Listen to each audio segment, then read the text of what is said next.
नमस्कार। Times of Swaraj में आप सबों का स्वागत है और मैं हूं संतोष सिंह। और आज हम टाइम्स ऑफ स्वराज में बात बिहार के नए मुख्य सचिव मीना जी से करना चाह रहे हैं।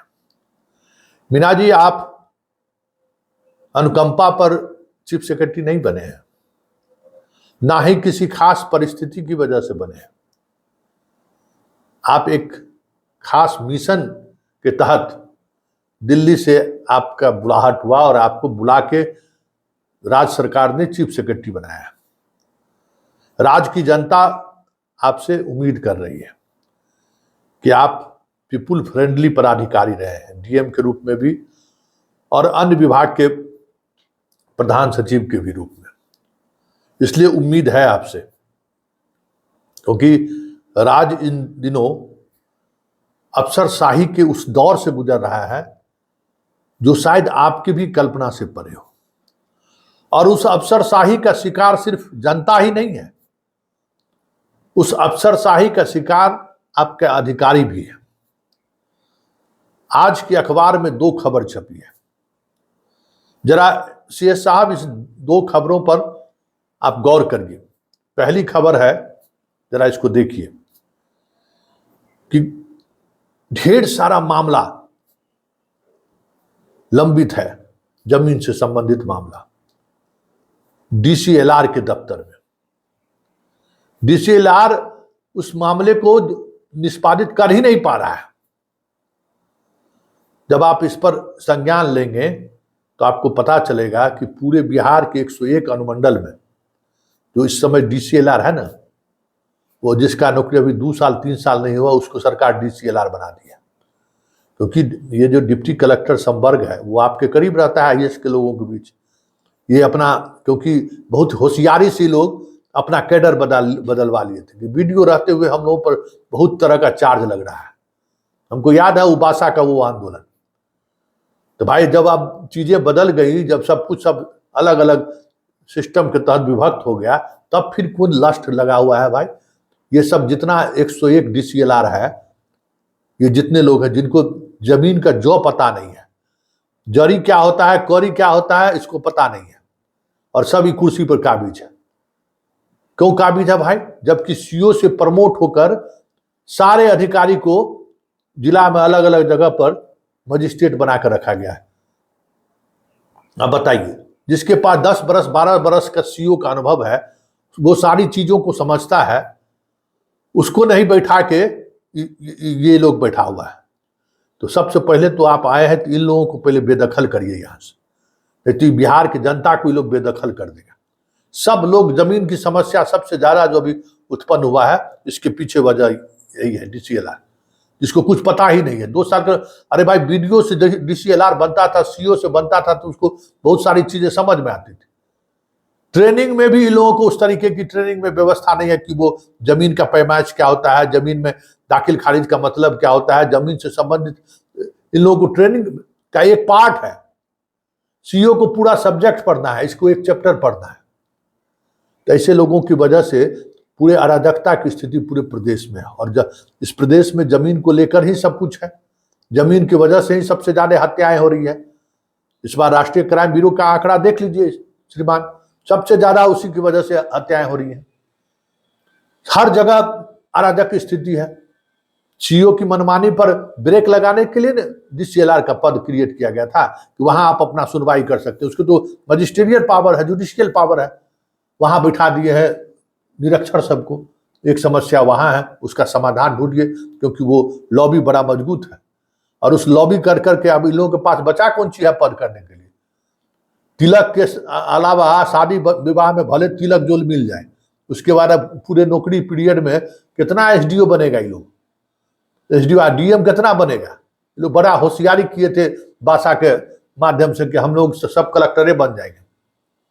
तो देख ही रहे, इसका समाधान निकालिए। इसी तरीके से ये दूसरी खबर देखिए। ये आपको, आपका जो प्रखंड स्तर पर जो पंचायत से संबंधित जो योजनाओं को देखने वाले जो अधिकारी हैं, वो अधिकारी लोग आपको मिले हैं मंत्री से। और क्या समस्या है? जैसे जमीन परेशानी है उसी तरीके से पंचायत की जितनी भी योजनाएं हैं उसका कार्यान्वयन नहीं हो रहा है।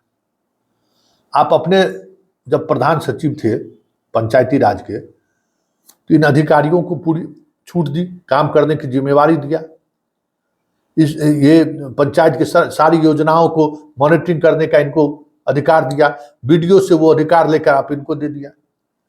अब हुआ क्या, आप गए, अब हाल के दिनों में एक लॉबी चली या जो भी वजह रहा हो, अरे भाई जब आप जिम्मेवारी दिए हैं तो पूरा पावर भी दीजिएगा ना, तब तो वो इंस्टीट्यूशन काम करेगा।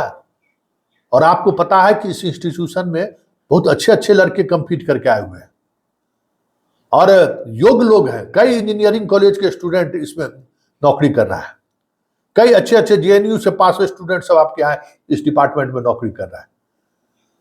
तो आप उसको मजबूती देंगे ना कि उसको जलील करेंगे। उस जो एक नई व्यवस्था आपने की, क्यों बहाली हुई इसकी? और अगर बीपीएससी के माध्यम से आप कर्मचारी चयन आयोग से बहाल करते ना, क्या दिक्कत था? रहता अपना वीडियो के साथ में बैठ के जो सो हाजिरी बनाते रहता। आप इसको बीपीएससी से बहाल किए। बीपीएससी में बहुत सारे इसमें ऐसे कंपीट किए हैं जिसका फर्स्ट चॉइस जो है सो इसका अपना डिपार्टमेंट, वीडियो और सीओ इन्होंने फर्स्ट चॉइस नहीं दिया। सारा डिटेल्स हम इस विभाग के बारे में जब हम अध्ययन करना शुरू किए तो ये सारी चीजें हमको सामने आया कि जब आप ब्लॉक पंचायती राज पदाधिकारी बना देंगे तो उसको पंचायती राज की जितनी भी व्यवस्थाएं हैं उसको इन्वॉल्व करिएगा ना, तब ना रिजल्ट पाइएगा। खाली 3800 करोड़ का जो 15 साल में जो भुगतान हुआ है उसी का यूटिलाइजेशन सर्टिफिकेट खाली से बनाइएगा क्या? जब एक अलग तरीके की संस्था जब खड़ी हो गई, एक अलग मंत्रालय हो गया, एक अलग तरीके का सेटअप बन गया, तो इस सेटअप को अधिकार दीजिएगा ना। आप बताइए, अभी विवाद अभी इसी में चल रहा है।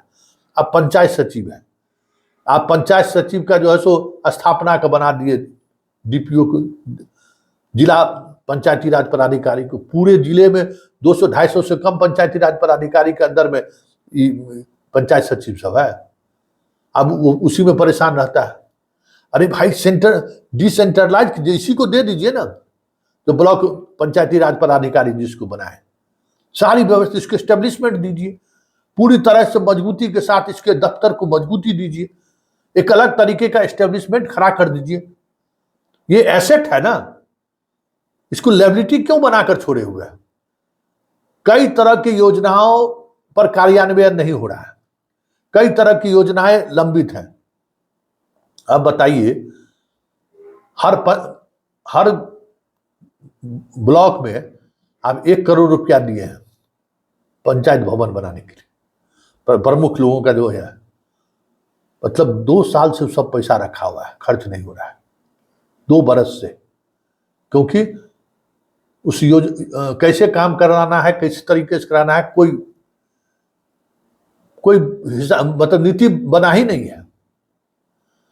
मुख्यमंत्री का 7 निश्चय प्रोग्राम डीम प्रोजेक्ट है ना, एक बेहतर, देखिए आपके पास अधिकारियों का सेटअप, जब से आप बीपीएससी के माध्यम से इस तरीके के पद पर आप बहाली शुरू किए हैं, एक बेहतर सेटअप आपके साथ है, खड़ा है, पढ़े लिखे लोगों का एक सेटअप है। और कभी वीडियो को पावर दे दिए, कभी वीडियो से पावर लेकर इसको दे दिए, कभी पंचायत सचिव को उसके हवाले कर दिए, कभी पंचायत सचिव को इसके हवाले कर दिए। अरे इससे आपका सिस्टम कमजोर हो रहा है, और सिस्टम कमजोर हो रहा है तो अल्टीमेटली स्टेट को नुकसान हो रहा है। आज हर पंचायत में समस्या खड़ी है, काम ठीक से नहीं हो रहा। अरे वीडियो के पास बहुत तरह की जिम्मेवारी है, वीडियो को इस तरीके की जिम्मेवारी देने के पीछे लस्ट क्या हो सकता है भाई? इसी को पावरफुल कीजिए ना, इसी को सारी ताकत दीजिए ना। जो ताकत आप वीडियो को दिए हुए हैं वो पूरा पंचायत से संबंधित जितने भी योजनाएं हैं, पंचायत से संबंधित जितने भी तरीके के काम हो रहे हैं, सारी जिम्मेवारी, जब इस पद को आप ऑलरेडी अपग्रेड किए हैं, तो फिर अपग्रेड किए तो इसको पावर दीजिए, इसको दीजिए अलग तरीके का एस्टेब्लिशमेंट खड़ा कर दीजिए, देखिए चीजें रिजल्ट आनी शुरू हो जाएगी। अब एक एक वीडियो जहाँ सो क्या क्या काम करेगा भाई, वो भी तो तनाव में रहता है, उसको भी तो कुछ राहत मिलनी चाहिए। जैसे मनरेगा में सब अलग है, उसी तरीके से इसमें भी अलग रहेगा। सीडीपीओ के अलग है, समाज कल्याण विभाग का है तो अलग अलग ब्लॉक में, वो भी तो ब्लॉक लेवल पर ही है, उसका अलग एस्टेब्लिशमेंट है ना।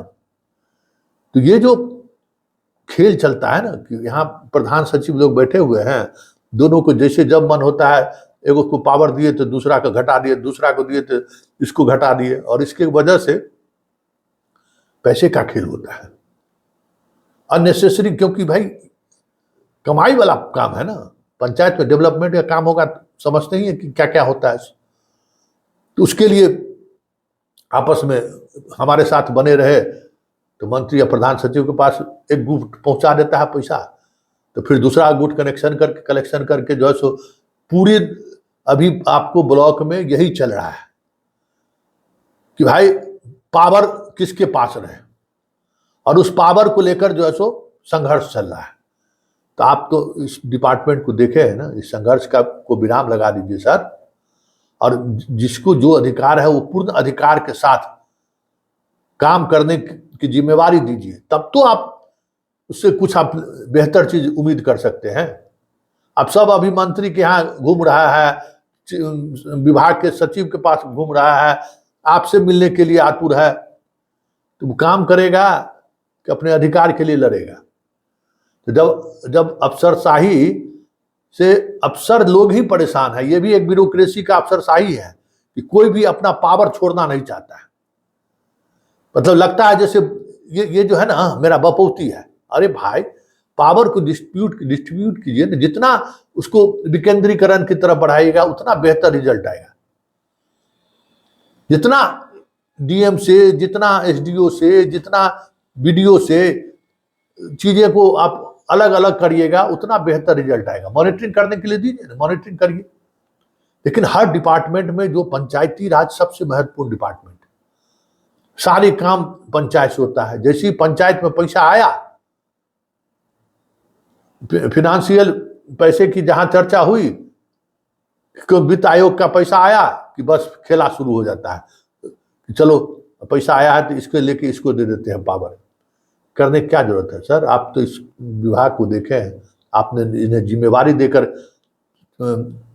दिल्ली गए थे, फिर से मजबूती के साथ जिम्मेवारी दीजिए, रिजल्ट सामने आएगा। पब्लिक परेशान है, बीडीओ साहब की चाकरी करेगा, बीडीओ साहब के यहाँ मुखिया दौड़ के लगाएगा कि प्रखंड पंचायती राज पदाधिकारी के पास दौड़ेगा। कोई एक सिस्टम रहेगा ना, कोई एक सिस्टम रहेगा तो आप उसको जिम्मेवार भी ठहरा सकते हैं। और वो उस वजह से परेशानी हो रही है। बीडीओ के पास बहुत काम है, बीडीओ के पास बहुत काम है, और ये इसको अगर आप अलग कर देंगे तो स्पीड अप होगा काम का।